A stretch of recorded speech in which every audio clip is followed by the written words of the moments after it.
આજે આપણે chapter number 6 પેટા નોંધ બરાબર એના વિશેનો આપણે અભ્યાસ કરવાનો છે। સૌપ્રથમ પહેલા તો પેટા નોંધ ના અર્થની વાત કરી લઈએ। તો કે પેટા નોંધ એટલે તો કે એક જ પ્રકારના વારંવાર થતા વ્યવહારો નોંધવા માટે આમ નોંધના ચોપડાની વર્ગીકૃત નોંધો એટલે પેટા નોંધ। હવે આનો અર્થ એવો થાય કે આપણે કોઈ ધંધાની અંદર કોઈ પણ આર્થિક વ્યવહાર બને બરાબર, તો ઈ વ્યવહારોની સૌપ્રથમ નોંધ આપણે શેમાં કરીએ તો કે આમ નોંધના ચોપડામાં કરીએ।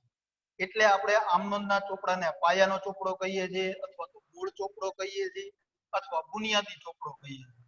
એટલે કે સૌપ્રથમ એકાઉન્ટ ની અંદર જે સૌપ્રથમ ચોપડો બન્યો તે મુખ્ય નહીં પણ મૂળ ચોપડો કહીએ, પાયાનો ચોપડો કહીએ, બુનિયાદી ચોપડો કહીએ, બરાબર।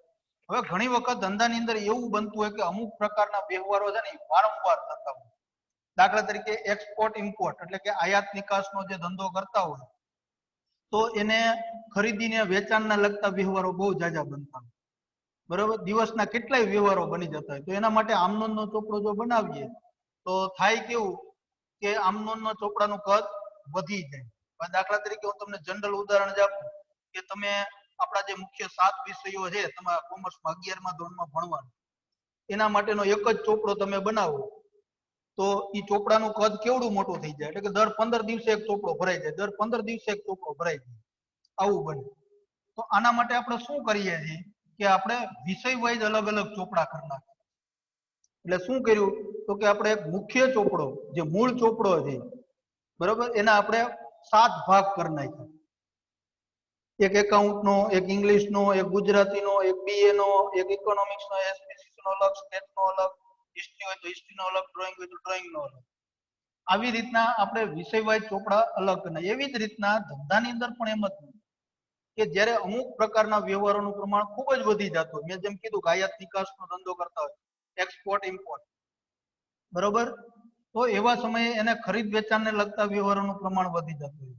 પછી બીજું, જે લોકો શરીફ તરીકેનો ધંધો કરતા હોય, શરીફ મીન્સ કે નાણાં આપવા અને નાણાં લેવા, જેને અત્યારની ભાષામાં આપણે કેવું હોય તો ફાઇનાન્સનો ધંધો, માસ ફાઇનાન્સનો ધંધો કરતા હોય, એટલે કે જે નાણાં ધીરધારનો ધંધો કરે, નાણાં ઉછીને આપવા અને બીજાના નાણાં લેવા, વળી પાછા ઉછીને આપવા અને વ્યાજનો ધંધો કરતા હોય, તો એવા લોકોને માત્ર રોકડને લગતા વ્યવહારોનું પ્રમાણ જ વધારે, એને ખરીદ વેચાણનું પ્રમાણનો વ્યવહાર હોય નહીં।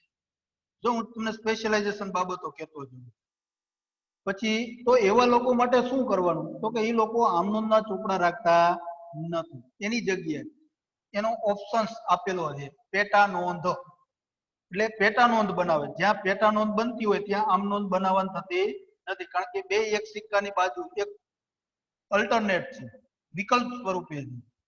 જો તમે આમ નોંધ બનાવો તો પેટા નોંધ નહીં બનાવો, જો પેટા નોંધ બનાવો તો આમ નોંધ નહીં બનાવો, બરાબર।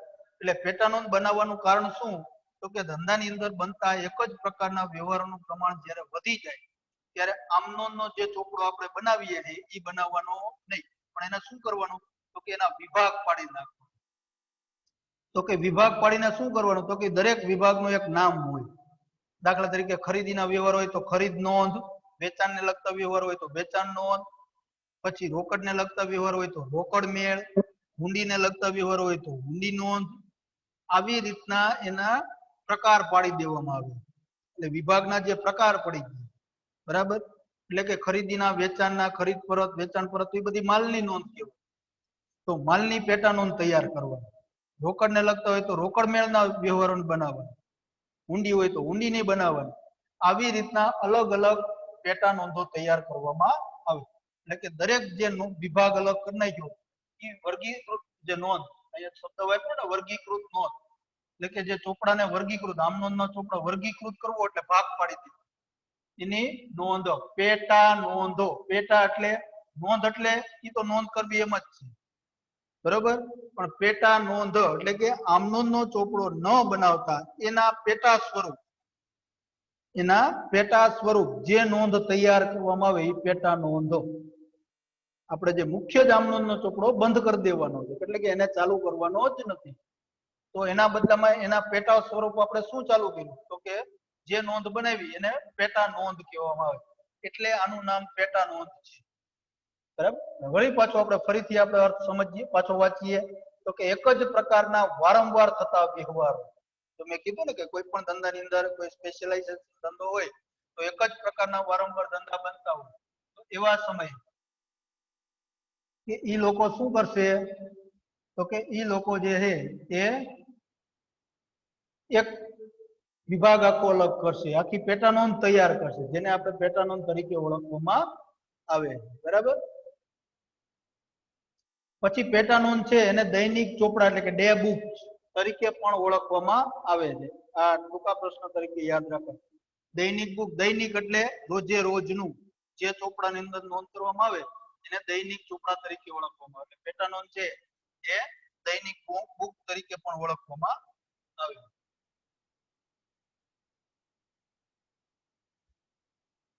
હવે ત્યારબાદ છે પેટા નોંધના પ્રકાર.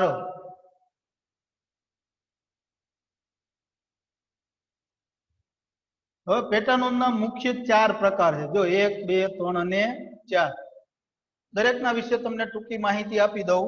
ત્યાર પછી એના બધાના અલગ અલગ ચેપ્ટર આપેલા છે, બરાબર. એમાં પેલું છે રોકડ મેળ એટલે કે રોકડ આમ નોંધ. તો આની અંદર શું કરવામાં આવે રોકડ મેળની અંદર? તો કે ધંધાની અંદર બનતા કોઈ પણ રોકડ વ્યવહાર હોય કે જેના દ્વારા રોકડ આવે છે અને રોકડ જાય છે, બરાબર. એ રોકડ વ્યવહારો, એ જે રોકડ વ્યવહારો બને એ રોકડ મેળમાં નોંધવામાં આવે. હવે રોકડ મેળના મુખ્ય 3 પ્રકાર પડે છે. એમાં પહેલો પ્રકાર છે સાદો રોકડ મેળ, બીજો છે 2 ખાના વાળો રોકડ મેળ અને ત્રીજો છે 3 ખાના વાળો રોકડ મેળ. સાદો રોકડ મેળ, 2 ખાના વાળો અને 3 ખાના વાળો, બરાબર. તો કે સાદા રોકડ મેળની અંદર શું આવે તો કે 1 ખાના વાળો રોકડ મેળ આવે, જેની અંદર માત્ર રોકડ વ્યવહારો જ નોંધાય, એટલે કે જેનાથી રોકડ આવતી હોય જેનાથી રોકડ જતી હોય. બેંકના વ્યવહાર નહીં, જો ખાસ યાદ રાખો, બેંકના વ્યવહાર નહીં. સાદા રોકડ મેળમાં બેંકના વ્યવહાર નોંધાતા નથી. પણ હા, જો તમે એમ કહેવામાં આવે કે ભાઈ બેંકમાં રૂપિયા 20,000 ભર્યા તો 20,000 આપણા રોકડા ગયા તો ઈ નોંધ કરવાની, રોકડ ગઈ એની નોંધ કરવાની. બેંકમાંથી 20,000 રોકડા ઉપાડ્યા તો 20,000 રોકડા આવ્યા તો ઈ 20,000 ની નોંધ કરવાની, પણ બેંકની નોંધ નહીં કરવાની, બરાબર. એટલે આ રીતના. પછી 2 ખાના વાળો રોકડ મેળ, એમાંય 3 પ્રકાર પડે મુખ્ય. જો છેલ્લા તમે છેલ્લો 3 ખાના વાળો રોકડ મેળ જોઈ લો. એમાં 3 ખાના કેના કેના હોય તો કે રોકડનું હોય, બેંકનું હોય અને વટાવનું. એ 3 ખાના આવી જાય, બરાબર.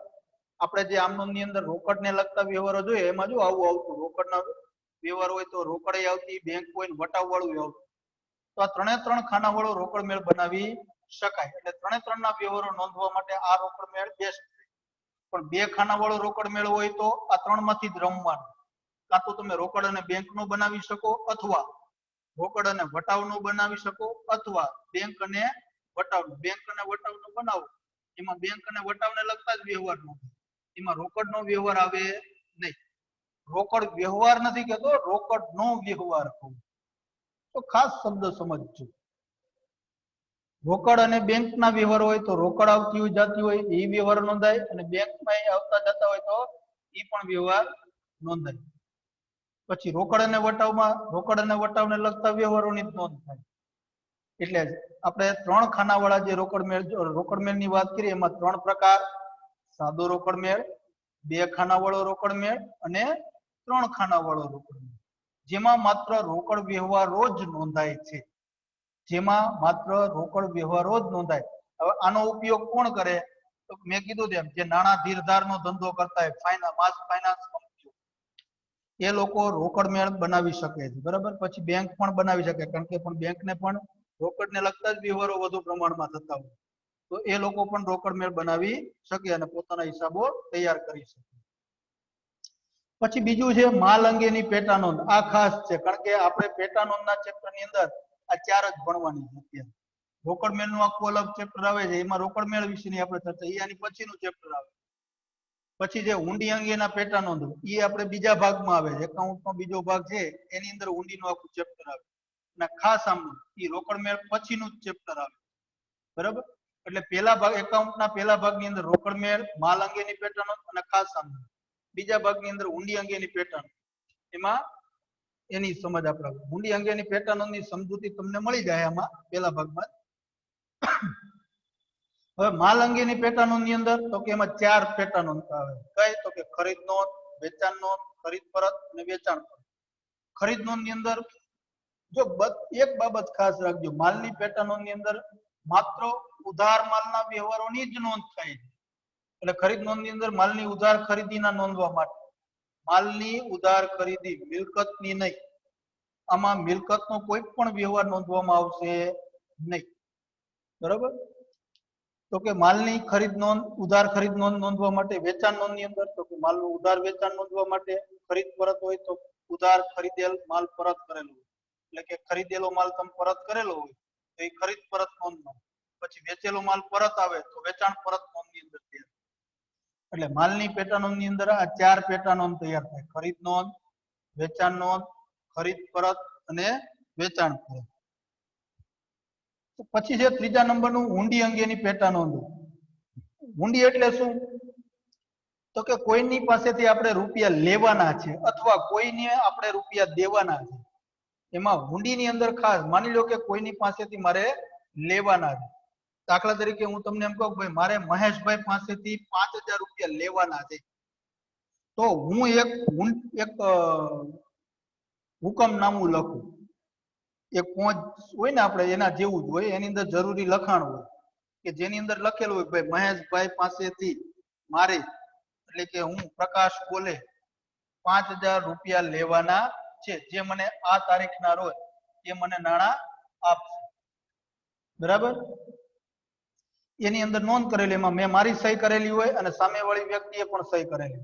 હું હુંડી લખનાર છું એટલે મારા માટે લેણી હુંડી નોંધ કહેવાય અને સામેવાળી મહેશભાઈ પાસે માટે દેવી હુંડી નોંધ કહેવાય.